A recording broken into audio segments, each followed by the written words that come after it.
भारत के विभिन्न प्रांतों में फैले हुए कबीर आश्रम से पधारे हुए पूज्य संत गुरुजन, सम्माननीय भक्त सज्जनों एवं भक्तिमती माता बहनों, 1982 या 83 की बात होगी। उस समय मैं अपने गृह निवास में होता था, पढ़ाई चल रही थी। पूज्य गुरुदेव सदगुरु श्री अभिलाष साहब जी का एक कार्यक्रम था। मेरी जन्मभूमि से कुछ किलोमीटर दूर ही जाना हुआ। उस समय पूज्य श्री ज्ञान साहब जी, श्री निहोरे साहब जी और भी बहुत सारे संत थे। जहाँ भोजनालय था सेवा भाव से कुछ काम से मैं चला गया। ऐसा संजोग कि साहब लोग से कुछ थोड़ा सा एक परिचय सा हो गया था, हल्का फुल्का, प्रारंभ तो था ही। और मेरी माँ भी वहाँ गई तो पूज्य श्री ज्ञान साहब जी ने विनोद में ही सही कहा, अच्छा तुम्हारे बेटे को साधु बना लेंगे? तो उन्होंने कहा कोई बात नहीं साहब, बना लो।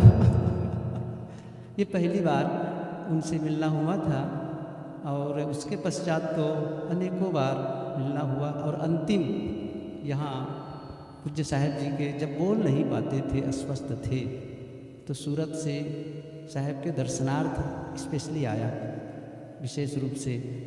और शायद साथ में रहे महेंद्र साहब वगैरह। जब मैंने कहा कि मैं सूरत से आया हूँ गुरुभूषण, तो ऐसा मुस्कुराए, शायद वो वीडियो अभी भी होना चाहिए देखे होंगे। और जब मैंने कहा कि साहब जी मुझे आशीर्वाद दीजिए, मैं अब जाने का वक्त हो गया है। ये कुछ बातें थी, लेकिन उनके जीवन के संबंध में, उनके व्यक्तित्व के संबंध में यहाँ जितने बैठे हैं सब सुपरिचित हैं, सुपरिचित हैं, महत्वपूर्ण हैं। अब उन्होंने जो भी पथ अपनाया, देखिए कबीर पंथ तो सबका है, लेकिन उनकी जो व्यक्तिगत रहनी है ना, ये बहुत आकर्षित करने वाली थी। मैं इसलिए कहता हूँ उनमें धैर्य और सहनशीलता और साथ साथ में दूसरों को आदर देने का भाव, ये अद्भुत था। जैसे श्री सनात साहब जी बता रहे थे ना कि अब बोलो, आप बोलो। कई बार इलाहाबाद के मंच पर कार्यक्रम के समय तो संचालन का अवसर मिलता था, तो कई बार बोलने लगता था तो कहते बोलो बोलो। श्रद्धांजलि थी गुरुदेव जी की, पूज्य गुरुदेव जी की, तो मैंने ऐसे विनोद में कहा सब लोगों को मंच पर बोलते हुए गुरुदेव जी के संबंध में सुनता हूँ तो मेरा भी मन कहता है बोलूँ। चूँकि जैसे सिलेंद्र साहब ने कहा, बड़ा कठिन है ना इसको कि वो बोल नहीं पाते स्वयं संचालक, तो मैं भी नहीं बोल पाता। साहब ने कहा आज मैं अपना समय देता हूँ, आपको बोलना है कुछ संस्मरण साहब जी के मैंने कहे, तो मैं ये कह रहा था उनकी जो शालीनता और विनम्रता है ना, मैं इसलिए कह रहा हूँ, देखिए हमको, हम कहीं जा रहे हों, कहीं अलग हों और दूसरा कोई हमसे कुछ कह दे, हम सह लेते हैं, लेकिन अपना जब कोई कहता है ना, बड़ा कठिन है। जितना अपमान बाहर के लोग कर दें, उतना ही उससे आधा भी अपमान आपके परिवार का कोई सदस्य कर दे, कैसा लगता है आपको? बहुत कठिन होता है।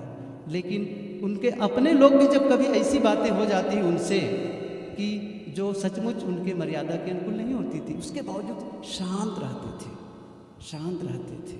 और कभी भी जैसे 2 वक्ता बोलना हो और मान लो 40-40 मिनट बोलना हो और एक वक्ता कितना बोल गए, 1 घंटा से ज़्यादा।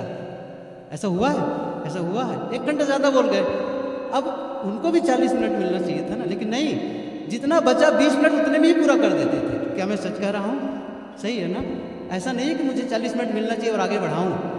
हम सभी वक्ताओं बहुत बड़ी कमजोरी है, यही करते हैं। लेकिन साहब जी के जो यदि हम अनुकरण करना चाहें, 2-3 बातें, जैसे मैंने कहा ना, शालीनता, विनम्रता, बहुत धीरे, कभी उत्तेजित तो मैं देखा ही नहीं उनको। वक्तव्य जोशीला होता था लेकिन जीवन उनका शांत होता था। इसलिए वो चीज़ हमारे जीवन में आ जाए तो सचमुच हम सही श्रद्धांजलि मनाएं। और अब जो पूज्य साहब जी के निर्वाण के पश्चात जो हमारे साथी लोग हैं, जैसे श्री शास्त्री साहब जी, महेंद्र साहब जी और भी साथी हैं, उन लोगों से निवेदन है उनके गुणों को लेकर के, उनके बताए पथ पर चलकर आश्रम के आगे संचालन हो और भक्तों का जुड़ाव बना रहे और संतों का आना जाना बना रहे, ये गुण अपने जीवन में ले आएं और ताकि यहाँ पर जो संबंध है आश्रमों का, विभिन्न आश्रमों और भक्तों का, वो प्रवाह बना रहे। समय समय से कार्यक्रम हो, समय से आप जाएं, समय से भक्तों को बुलाएं, तो फिर क्या हो गया, आश्रम का प्रवाह बना रहेगा। तो कम से कम साहेब जी की याद बनी रहेगी। ये सब मेरा निवेदन है और आप सब भक्तों से भी निवेदन है कि आप सब आएँ समय समय से आश्रम में। संतों से कोई बात हो गई आप उन्हें सुझाव दें, और संतों का भी दायित्व है भक्तों से सलाह लें ताकि वो सही पथ पर चल सके। कोई जरूरी क्या संत हो गए तो उनसे गलती नहीं होगी, उनसे भी होती है। तो भक्तों का दायित्व होता है कि आप सब उन संतों को सही निर्देश दें कि साहब ऐसा नहीं, इसको ऐसा करना है, ऐसा करना है। और संतों से भी निवेदन है जो भक्त लोग सही सलाह दें उसको माने और आश्रम संचालन में आगे बढ़ें। मैं समझता हूँ पूज्य श्री साहेब जी के प्रति हम सभी यदि उनके पथ पर चलते हैं सही श्रद्धांजलि होगी। मैं विनम्रतापूर्वक उनकी यादों में अपनी श्रद्धांजलि समर्पित करता हूँ। बोलिए सद्गुरु कबीर साहेब की।